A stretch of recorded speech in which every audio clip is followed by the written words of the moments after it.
नमस्कार, मी मृणाली पिळणकर. तुम्ही पाहत आहात LS मराठी. पाहुयात काही महत्त्वाच्या बातम्या. राष्ट्रीय महामार्ग प्राधिकरणाकडून फास्टॅग टोल पासच्या किमतीत वाढ. 1 एप्रिलपासून नवीन दर लागू. टोल पासची किंमत 3000 रुपयांवरून 3075 रुपये.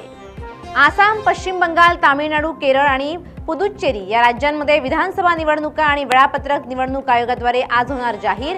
निवडणूक आयोगाकडून आज अधिकृत घोषणा होणार. नाशिकमध्ये महाराष्ट्राचे मंत्री नितेश राणेंची धर्मस्वातंत्र्य कायदा आणणार असल्याची घोषणा. लव जिहाद सारख्या प्रकरणांपासून हिंदू भगिनींचं संरक्षण करण्यात येणार असल्याचं राणेंचं आश्वासन. सांगली जिल्हा परिषद सत्ता स्थापनेच्या घडामोडींना वेग. काँग्रेस आणि दोन्ही राष्ट्रवादीचे सदस्य अज्ञात स्थळी रवाना. भाजपला मोठा धक्का. मुंबईतील व्यावसायिक पाईप गॅस वापर करणाऱ्यांसाठी महानगर गॅसचा महत्त्वाचा निर्णय. व्यावसायिकांच्या पाईप गॅस पुरवठ्यातही होणार 20% कपात. 30 ते 35 हॉटेल्सना फटका. भंडाऱ्यात गॅस सिलेंडरसाठी नागरिकांचा राडा. गॅस सिलेंडरचा स्टॉक नसल्याचं सांगताच नागरिकांचा गोंधळ.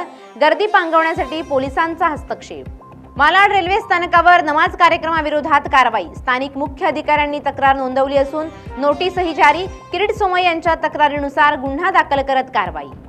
अहिल्यानगरच्या राहुरीत कृषी विद्यापीठात पदवीदान समारंभ आयोजित. समारंभात राज्यपाल जिष्णुदेव वर्मा आणि मुख्यमंत्री फडणवीसांना मानद डॉक्टर ऑफ सायन्स पदवी प्रदान. कार्यक्रमात विविध शैक्षणिक आणि सांस्कृतिक कार्यक्रमांचाही समावेश.